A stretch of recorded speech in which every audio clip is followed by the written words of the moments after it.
মালদার গাজলে রাস্তা পারাপারের সময় ইলেকট্রিক পোলের গায়ে লেগে থাকা ইলেকট্রিক তারে বিদ্যুৎস্পৃষ্ট হয়ে মৃত্যু হলো এক প্রৌঢ়ার। ঘটনার প্রতিবাদে মৃতদেহ রাস্তায় রেখে পথ অবরোধ করে বিক্ষোভ দেখালেন এলাকাবাসী।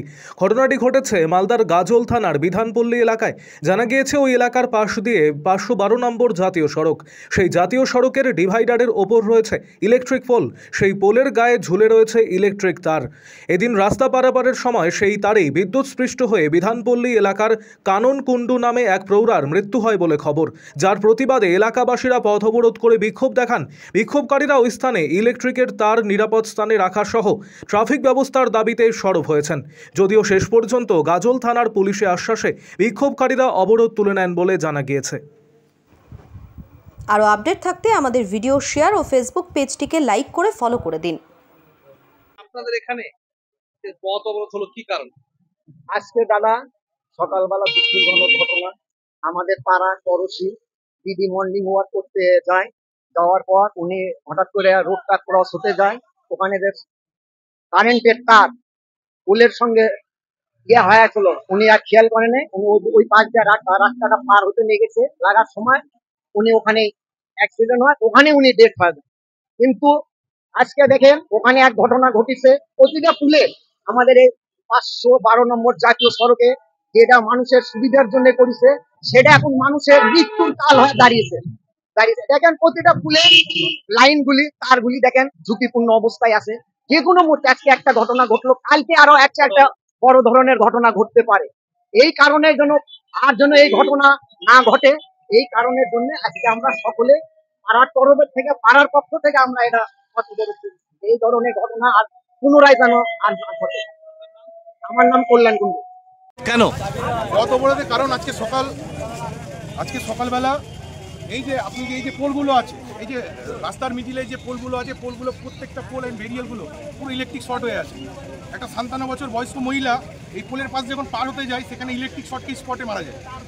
আর এই পঞ্চায়েতের থেকে কোনো রকম কাজ আমরা পাচ্ছি না। এত টাকা সরকার থেকে স্যাংশন হচ্ছে, পুরো টাকা এই কোনো পার্টিকুলার পার্টির নাম বলবো না, পার্টিগত ব্যাপার বড় বড় লিডাররা আত্মসাৎ করছে। এত বড় একটা সিগন্যাল, যেখানে এত বড় এখানে গাড়ি ক্রসিং, মালদা চাচল হাইওয়েতে এত বড় একটা ক্রসিংয়ে কোনো সিগন্যাল নেই, কোনো সিভিক নেই। আজকে যখন সকালবেলা আমরা এই খবরটা আপনাদের দ্বারা পাঠানো হয়, তারপরে এই বেরিয়ালগুলো দিয়ে পাঠিয়েছে আধা ঘন্টা পরে। এত বড় একটা ক্রসিংয়ে একটা বেরিয়াল অবধি থাকে না। এই আমাদের প্রশাসন, এই আমাদের পার্টিগত লিডাররা। ইলেকট্রিকের তারগুলো কি অবস্থা রয়েছে? প্রচন্ড খারাপ অবস্থা। আপনি আসুন, আপনাকে আমরা লাইভ দেখাচ্ছি। দেখুন প্রত্যেকটা তার একদম ওপেন রাখা আছে, জাস্ট একদম ওপেন, লিকেজ হয়ে আছে, পুরো লিকেজ।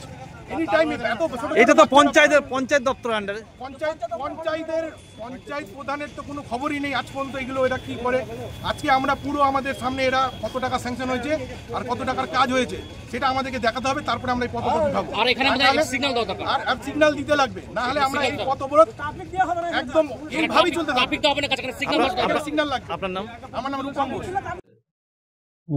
মৃত্যু সত্যি বেদনাদায়ক, এটা কাম্য নয়।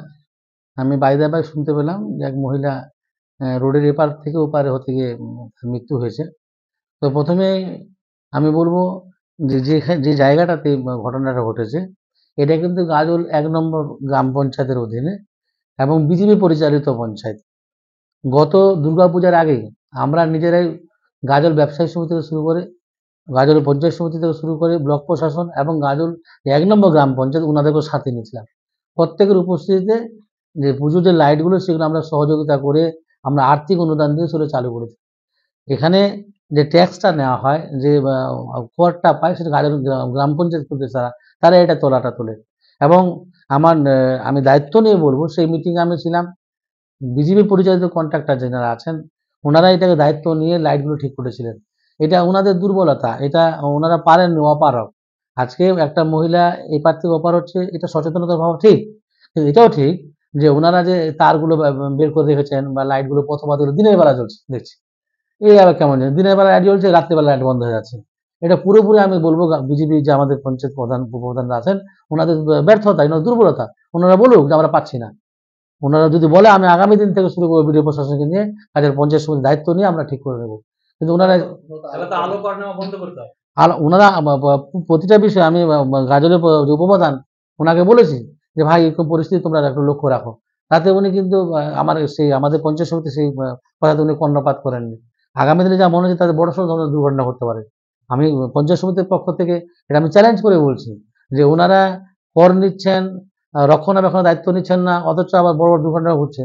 যদি ওনারা না পারেন, আমরা দায়িত্ব নিয়ে বলছি, আমি ব্লক প্রশাসনের সাথে রেখে আগামী দিনে পথবাতি এগুলোর ব্যবস্থা করব এবং যাতে এই সমস্ত দুর্ঘটনা না ঘটে তার জন্য আমরা যত রকম সাহায্য সহযোগিতার প্রয়োজন হয় আমরা সেই সময় ব্যবস্থা নেব এবং সাহায্য সহযোগিতা করব।